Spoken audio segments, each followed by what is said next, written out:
bien bonjour tout le monde et aujourd'hui on se retrouve pour une nouvelle vidéo sur Maître Otaku. Donc aujourd'hui on se retrouve pour une review de l'épisode 5 de Sword Art Online Alicization. Je pense que j'ai bien dit. C'est un nom un peu bizarre. Mais bon. Donc on va parler de cet épisode là qui est vraiment, je trouve, parfait dans le sens où il nous explique beaucoup de choses et c'est un truc de... En fait là, ok, je tiens à mettre en garde. Avant de regarder cette vidéo-là, je vais spoil le film Sword Art Online Ordinal Scale. De toute façon, normalement, si vous avez écouté la saison 3 et vous n'avez pas vu le film, voilà, quoi. Vous êtes un peu stupide, là. Parce que, en fait, le film, ce qu'il faut savoir, c'est que il montre ce qui se passe entre la saison 2 et la saison 3. Donc, il y a des liens avec le film et la saison 3. Vous voyez le délire?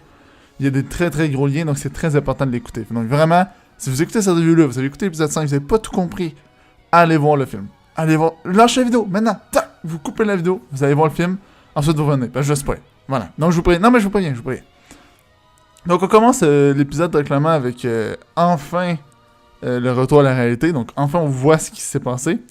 Et je trouve ça très intéressant parce qu'encore une fois, il y a un lien avec Sword Art Online, et ça c'est stylé. Et je parle de Sword Art Online avec l'Encard et tout ça, voilà, le jeu Sword Art Online. Il y a encore un lien. De toute façon, à chaque saison, il y a un lien. Puis, je vous dis franchement, il y en avait un même avant ça. On avait même des voilà. Il y avait des liens aussi avant ça, mais là, c'est vraiment un lien... comment je pourrais dire ça? Explicite, on pourrait dire vraiment genre... Bam! Ils se le mettent d'en face. C'est que ça commence et on voit Kirito qui est lors de la bataille où est-ce que justement il avait arrêté le Death Gun. Dans le fond, Death Gun qui avait dans GGO a été un des Luffy Coffin qui a été arrêté pendant le Sword Art Online. À ce moment-là précis, c'est le même endroit, c'est la même bataille en fait. Et t'as un mec à un moment donné qui essaie d'attaquer Asuna, puis là Kirito il arrive et il bloque. Tu vois, en fond, ouais, il sauve Asuna quoi. Il se fait le bouclier humain un peu. Et il y a deux théories là-dessus. Déjà, le mec il ressemble beaucoup au mec dans la vraie vie, donc j'ai l'impression que c'est le même. J'ai l'impression en fait que le mec qui a essayé d'attaquer Asuna est le même qui a essayé de tuer Kirito, parce qu'effectivement, j'étais pas sûr la dernière fois, mais là c'est vraiment ils l'ont tué quoi. En tout cas, il a essayé. Vraiment, le truc qu'il injecte, c'est pour tuer, en fait. Donc, je m'en souvenais plus. Je pensais que c'était pour paralyser. Mais en fait, c'est pas... Je viens de me souvenir, je me suis souvenu plus tard, que le mec, quand il voulait violer Shinon, il faisait juste la pointer sur elle pour plus qu'elle bouge, hein, pour faire une pression, comme avec le fusil. En fait, c'est le même délire. Tu vois? Comme quand on te pointe une arme, quoi. Pour te faire pression pour plus que tu bouges, quoi. Donc, c'est juste pour ça. Donc, mais je m'en souvenais plus, en fait. Donc là, il a essayé de le tuer comme ça. Mais Kirito a été sauvé, voilà. Il a été sauvé et tout. Il est plus en péril, mais il est dans le coma. Bon. Première étape. Avant, il y a deux théories. Soit que c'est le même mec qu'on voit dans son Online au début. Le mec dans son Online qui a essayé d'attaquer Kirito. Qui a essayé d'attaquer Asuna, mais Kirito s'est bloqué. Puis là, il a fait la même chose. Donc, au final, c'est le même pattern qui s'est passé. Ou soit que c'est juste un autre mec carrément qui était juste un Luffy Coffin qu'on connaît pas. Mais je pense plus pour la première théorie. Voilà, ça a l'air d'être le même mec qui ont le même physique. On a le même visage et tout. Donc, je pense que c'est le même mec. Il est juste arrivé la même situation. Là, après, ça devient très, très intéressant. Parce que là, il y a plus... Là, écoutez, on va partir loin. Je vous préviens, les théories sont refusées aujourd'hui. Mais cet épisode-là, il est magique. Donc là, on a là, Kirito dans le coma, dans l'hôpital. Et là, t'as le mec qui arrive. Alors le mec, c'est le mec dans GGO. Vous vous souvenez, au début, Kirito avait pris un café avec lui. Puis là, il disait, avant qu'il était à telle place, c'est chelou, il y a un mec qui tue des gens. Quoi. Voilà. Bon. Ce mec-là, aux lunettes, faut savoir qu'il est dans le film. Et c'est pour ça que je veux parler du film. Le film, c'est fou à quel point le film est hyper lié à la saison 3. Et c'est un truc de fou. C'est un truc de fou, vous allez voir. À la fin du film, après les mots, vous voyez, à la fin du film, vous savez, il y a les crédits là, avec les mots qui montent. Bon, vous voyez le délire? Bon. Ben après ça, il y a une petite cinématique cachée. Et le méchant dans le film, dans le fond, le mec qui a voulu faire revivre sa fille... qui était dans son timeline, voilà, il avait utilisé une machine qu'on va parler plus tard. Il avait utilisé une machine qui, de mémoire, allait comme recréer sa fille. Ça resterait nié, là, une intelligence artificielle, mais ça allait recréer sa fille, je sais pas trop quoi. En tout cas, c'est un gros délire, mais ça avait rapport sur la timeline. C'était capable de remodeler des trucs de son timeline, quoi. En tout cas, en gros. Et c'est là que je vais en venir, hein. C'est là que je vais en venir, vous allez voir. Et donc, voilà. Le mec aux lunettes se promène avec le mec méchant. Je m'en souviens plus des noms, hein. C'est pour ça que je dis ça de même. Avec le méchant, il se promène et tout. Et là, le mec lunette ouvre une porte. Il dit « Bienvenue à Rat ». Voilà, et ça finit comme ça. Déjà, c'est trop stylé que ça fasse finir ça comme ça parce que voilà, ça crée un foutu suspense de merde, mais maintenant on comprend mieux. En fait, les deux mecs étaient dans la tortue qui est sur l'eau. Parce que oui, plus tard, en fait, finalement, le mec aux lunettes, il emmène Kirito sur une... Les autres, ils appellent ça la tortue. Je sais pas trop quoi, là, la tortue mélangée avec une tête de... Oh, je suis pas sans délire, là, littéralement. Là. Mais en gros, c'est une pyramide sous l'eau. Sur l'eau, excuse. Une pyramide sur l'eau. Et voilà, Asuna est conduit là-bas et Kirito est en commun là-bas. Bon, Asuna, et c'est des méchants. Hein. Le mec aux lunettes, c'est un méchant. Donc, à première vue, après, ça va voir. Mais à première vue, il a l'air assez méchant. Et donc, voilà, Asuna, elle arrive. Elle s'était déguisée. Puis elle dit, ouais, ben, moi, Kirito. Donc, voilà, ça veut dire qu'à la fin du film, il était sur cette tortue-là, sur cette pyramide-là sur l'eau, avec le mec méchant du film. Voilà. Donc, ces deux mecs-là étaient là. Et là, du coup, il arrive dans la salle, il dit bienvenue à Rat, et le mec blond, avec les lunettes, on le voit dans la fin du film aussi. Il était assis. Et donc, t'as le père de la fille. On va l'appeler le père de la fille, c'est plus simple. Voilà, le père qui a voulu faire revivre sa fille, voilà, donc le père de la fille.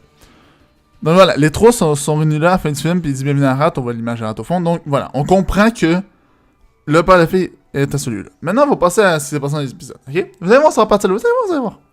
Donc là, Asuna, elle contacte la blonde de Kayaba. Je ne sais plus son famille, ou c'est celui, je sais plus. Mais en tout cas, Kayaba, quoi. Voilà, il y avait une copine.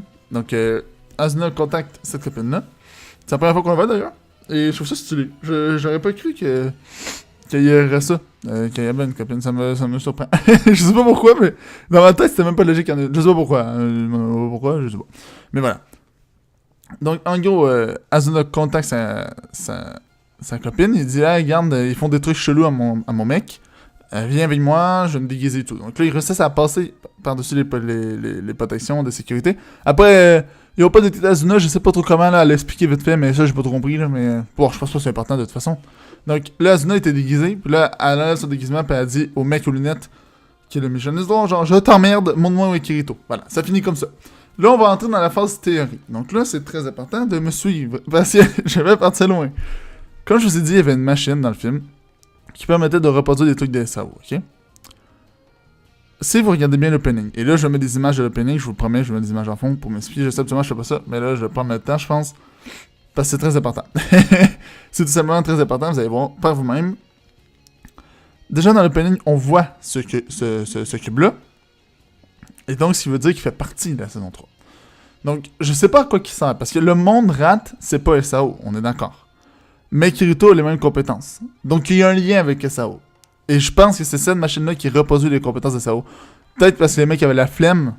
Peut-être qu'il y avait la flemme en mode genre, regarde, on n'a pas le goût de créer des compétences, faut qu'on va mettre les mêmes compétences de SAO. Donc il dit cette machine-là. Et là, attention, là je vais partir loin. Attention. Dans l'opening, on voit la fille qui chante dans le film. Dans le film, dans le fond, il y a une Lie qui chante. Et au final, on se rend compte que Lie, c'est...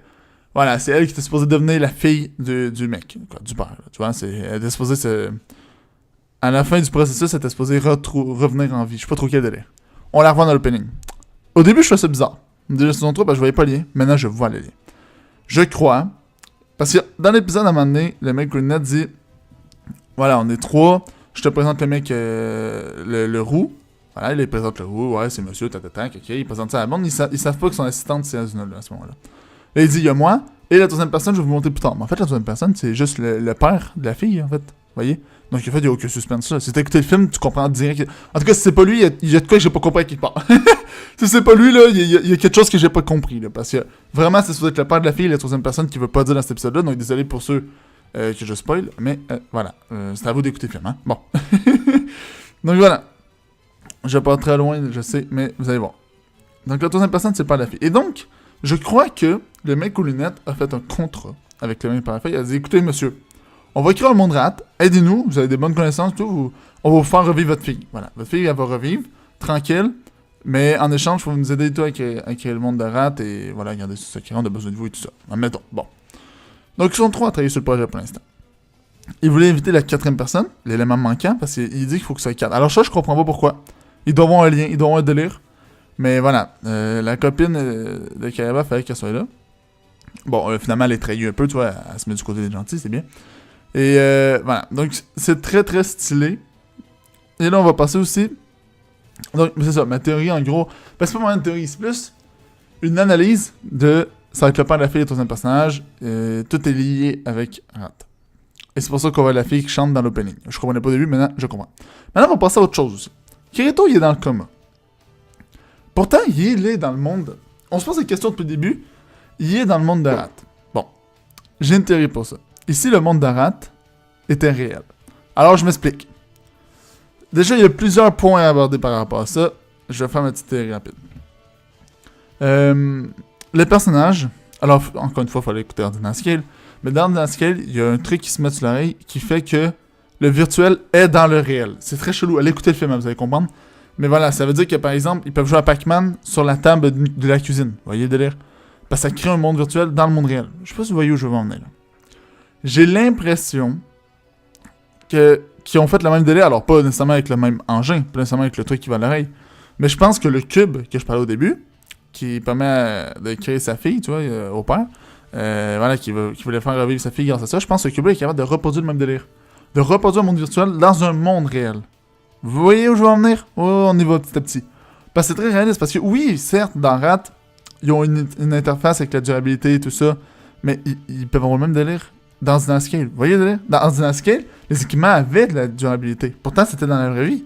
Mais il y avait de la durabilité parce que les équipements étaient virtuels. Donc, on s'entend qu'Ekirito, jamais il a réellement... Tu sais, oui, il a écrasé des fleurs et tout, donc peut-être que les fleurs sont virtuelles, mais il a jamais vraiment arraché de l'herbe, il a jamais vraiment... Vous voyez le délire? Donc, moi, ce que je crois, c'est que c'est un monde virtuel qui est assisté par le genre de cube bizarre. Alors, ils ont aussi parlé du comment ça s'appelle ça? Micuboïde, je sais pas trop quoi, mais... Surtout pour guérir ça, normalement. Je vois pas comment il pourrait. Mais c'est peut-être une autre théorie, mais celle-là, j'y crois pas, donc j'en parlerai pas. Mais ça se pourrait, le Micuboïde, que c'est un autre délai aussi. Parce que peut-être qu'il s'en faire... Peut-être que... Ok, je vais la dire vite fait. Le Micuboïde, en fond, c'est ce qui a été utilisé pour la fille à la fin de la saison 2. Comment ça s'appelait? Yuki. Voilà, Yuki qui est morte. C'était très triste, d'ailleurs, j'ai pleuré ma vie. Voilà, elle a utilisé cette machine-là pour être dans le jeu. Donc, bon, il y a peut-être un délai avec ça aussi. Mais moi, je veux plus pousser de l'autre côté. C'est en fait, si vous regardez sur Online, le seul jeu vidéo dans l'histoire sur Online qui a été... qui a eu beaucoup d'histoires, voilà, qui a eu beaucoup d'événements, comment je peux dire ça? Que le créateur a le plus poussé, on pourrait dire, dans l'histoire du monde de Sword Art Online, c'est SAO. Après, c'est logique parce qu'il y a tout un lien avec SAO, fait qu'il faut qu'il y ait beaucoup de background pour pouvoir créer des nouvelles saisons chaque fois. Mais je sais pas si vous avez remarqué, dans Half-Flame, au début, voilà le jeu qui est fait, il y a pas grand chose. Franchement, je suis en train d'écouter, bon, t'as pris que des classes, il y a vite fait un groupe assalier, il monte à l'arme-monde, puis il va sauver la voilà. Tu vois, c'est pas très développé. Même chose pour GGO. Après, c'est développé plus tard parce qu'il reste sur ce jeu-là. Donc, c'est logique. Mais au début, c'est pas très développé. Donc, l'important n'était pas le jeu, c'était plus l'histoire entre Kirito et... mettons, à la fin de la saison 1, c'était Kirito qui a suivi Asuna, c'est ça qui est important, plus. Et la relation avec sa sœur. Dans GGO, c'était la relation avec Shinan. Voilà. Bon, la fin de la deuxième saison, elle est à part, là. C'est vraiment un truc très à part. Mais la première saison sur Online, certes, le but premier était la relation avec Asuna, mais ils ont énormément aussi développé le monde, parce que le jeu vidéo avait une réelle importance. Je sais pas si vous voyez où je veux en venir. Si tu mourais là-dedans, tu mourrais dans la vraie vie. C'était réel. C'était pas fake. Vous voyez ce que je veux dire? C'était pas virtuel. C'était réel. Donc tu pouvais réellement crever. Donc c'était vraiment rendu le vrai monde. Et j'ai l'impression que le créateur a voulu donner beaucoup d'histoire à ce monde-là parce qu'il était réel. Vous voyez ce que je veux dire? Il y avait vraiment du temps passé de la vie-là qui était obligatoire de passer là. Si on prend Half-Flame, tu peux pas mourir.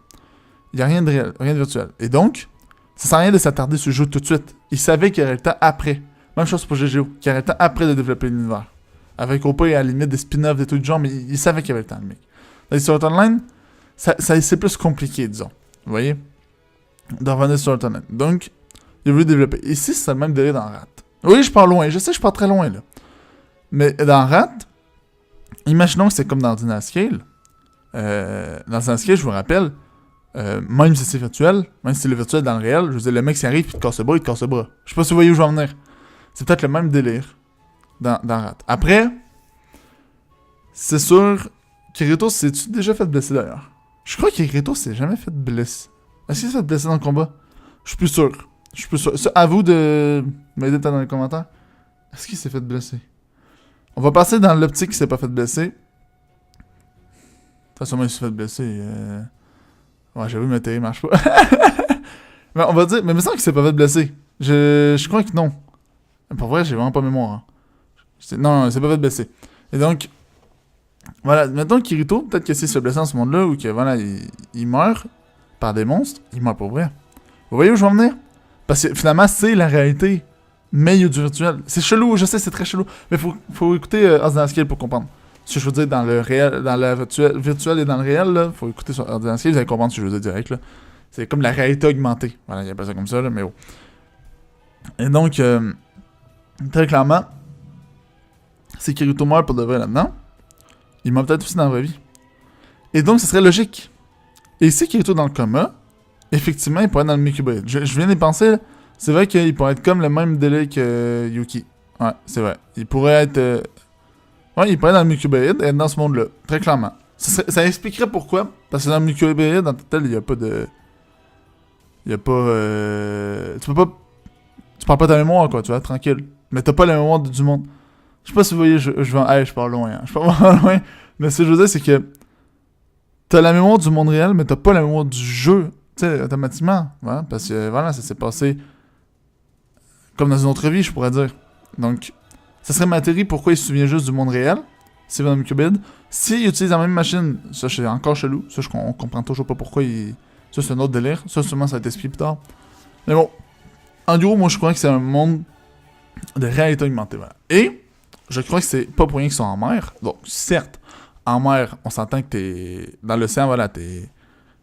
Personne te voit, quoi. Donc, il y a ça. Mais je pense qu'il y a aussi le fait que peut-être qu'il y a une ville carrément en dessous. Qui te dit qu'il n'y a pas un monde en dessous? Ça se fait ça en vrai, hein? Peut-être qu'il y a un monde en dessous. Alors, oui, c'est une théorie farfelue, hein. Je pense pas que c'est vrai, hein, mais j'aime bien partir loin. Imaginez que c'est tout le monde de rat est en dessous, en fait, de la tortue. Imaginez. Ça, c'est un truc de fou. Mais ça aurait du sens un peu aussi. Si c'est la réalité augmentée. Si tout ça est virtuel, c'est le Mikuboid. Je vois que ça. Ou... Parce que c'est illogique qu'ils se souviennent pas de ce monde-là. C'est ça que je comprends pas. C'est ça qui me freine au fait de... qui utilise la technologie qu'il utilisait au début, là. Tu vois? Qui faisait en sorte qu'il se souvenait... Voilà, le truc qu'il utilisait au début, quoi. Ça me surprendait beaucoup que... Ben, que voilà, quoi, que ça soit ça. Donc, voilà, c'est à voir, c'est creusé. En tout cas, pour cette théorie-là, c'est encore creusé. Mais pour la théorie du troisième personnage, c'est clair que c'est le père de la fille. C'est clair qu'il y a un lien avec le cube, le truc qui permettait de faire revivre sa fille. C'est clair qu'il y a un lien aussi, ça aussi. C'est sûr qu'il y a un truc avec ça, là. C'est sûr. Après, comment il est là-dedans, ouais, il y a entre Mikubaïd, il y a entre... Après, c'est peut-être que Mikubaïd, c'est pas ce que je dis, hein. C'est peut-être pas le truc qu'a utilisé Yuki aussi, hein. Peut-être que je dis complètement de la merde, hein. Ça se pourrait aussi. Mais bon, donc il reste la théorie du Mikubaïd ou du... Voilà, de rat en dessous de la tortue, ça, c'est encore exploré. Ça, on va le savoir sûrement la semaine prochaine, c'est encore exploré. Mais voilà. En gros, cet épisode-là était super cool, il a amené beaucoup de réponses, en vrai. Il a rapporté beaucoup de liens avec Sword Art Online. Puis le film Ordinal Scale. Et je trouve ça grave stylé. Franchement, c'est stylé au bout. Franchement, c'était cool. Il n'y avait pas d'action, mais j'ai adoré l'épisode. Juste parce que ça apporte trop de nouveaux trucs. C'est trop cool. Donc là, je vais arrêter d'éterniser la vidéo. Dernière petite théorie dans notre partie. Le mec qui a été attaqué Kirito. Comment il a su que Kirito était là? Je crois, moi en vrai, que c'est le mec aux lunettes. Voilà. Je crois que le mec aux lunettes l'a contacté. Il a dit écoute, mec. Kirito il est là, va le niquer parce que j'ai besoin qu'il soit dans le coma pour l'emmener. Je suis sûr qu'il a tout préparé d'avance, moi. Je suis persuadé. Ce mec-là est intelligent, hein? Faut pas croire. Hein? Ce mec-là, il est beaucoup plus futé qu'on pense. Hein? Moi, je vous le dis. Hein? Donc bon. En tout cas, on va voir. Mais en tout cas, c'est grave stylé et j'adorais l'épisode. Donc là, je vais arrêter de faire... Là, je vois ça fait 19 minutes. Voilà, quoi. On va arrêter de faire durer la vidéo. Mais après ça, je suis parti loin aussi. Hein? Voilà, j'étais dans mon délire, mais je trouve ça cool de faire des théories, en fait. C'est ça qui est nice. Je pense qu'une review, c'est un peu à ça aussi, c'est de donner son avis sur l'épisode, de un peu résumer ce qui s'est passé, de donner son avis, et de faire un peu de théorie, tu vois, de se dire qu'est-ce qui va se passer la semaine prochaine, voilà, par exemple. Donc je trouve ça cool. Mais en tout cas, c'est tout pour cette vidéo, j'espère que ça vous a plu, n'hésitez pas à liker comme d'habitude, à vous abonner, tout ça, et moi je vous dis à la prochaine vidéo, allez, peace!